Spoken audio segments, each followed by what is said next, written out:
Correção da aula do dia 23, do gráfico. O gráfico abaixo apresenta a variação de temperatura observada ao se aquecer uma substância a partir de 25 graus Celsius em função do tempo. Então, aqui foi dadas as temperaturas, né? Então, a substância começa a ser aquecida a 25 graus Celsius. Depois ela vai para 41, depois 182. E aqui é o quê? O tempo, né? O instante dos tempos. Assinale a alternativa correta. A faixa de temperatura em que a substância permanece sólida é de 25 a 41 graus Celsius? Sim, então a alternativa correta é o quê? É a A. Por quê? Porque a substância 25 ela se encontra no estado sólido. Ela vai aquecer até 41, continuando o quê? Sólida. Depois que ela vai passar o quê? Do estado sólido para o estado líquido. Então, a alternativa correta seria a alternativa A. As demais estão incorretas. 5. O gráfico da temperatura em função do tempo mostra a mudança de estado físico de um material.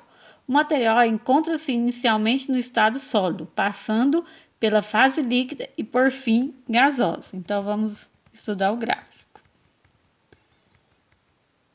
Aqui está o gráfico.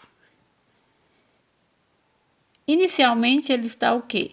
Sólido, né? Na temperatura inicial, sólido.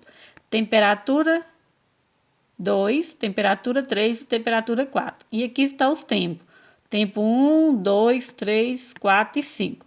Então, está falando que na temperatura 1 ele é o quê? Sólido, né? Então, ele continua sólido até a temperatura o quê? 2. Aqui ele passa do sólido para o líquido. Aqui ele continua líquido.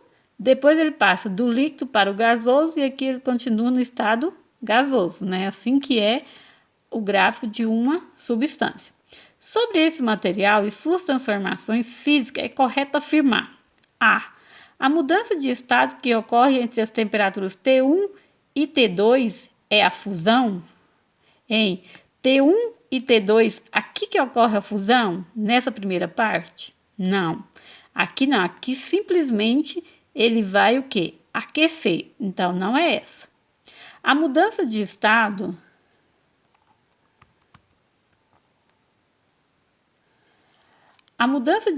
que ocorre entre as temperaturas T2 e T3 é uma evaporação?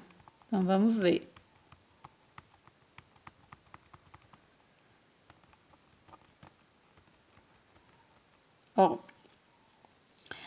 As mudanças de temperatura que ocorrem T3 é a evaporação? T2 e T3, aqui, é evaporação? Não. Aqui ela está o quê? Aquecendo no estado líquido. A C. É possível observar duas fases na temperatura T2 entre os tempos T1 e T2? Entre os tempos T1, ela está passando o quê? Do sólido para o líquido. Aqui sim. Então, tem duas fases. Então, qual seria a alternativa correta? Seria a alternativa C. Então, A4 é a alternativa A e 5 a alternativa C. São as que estão corretas.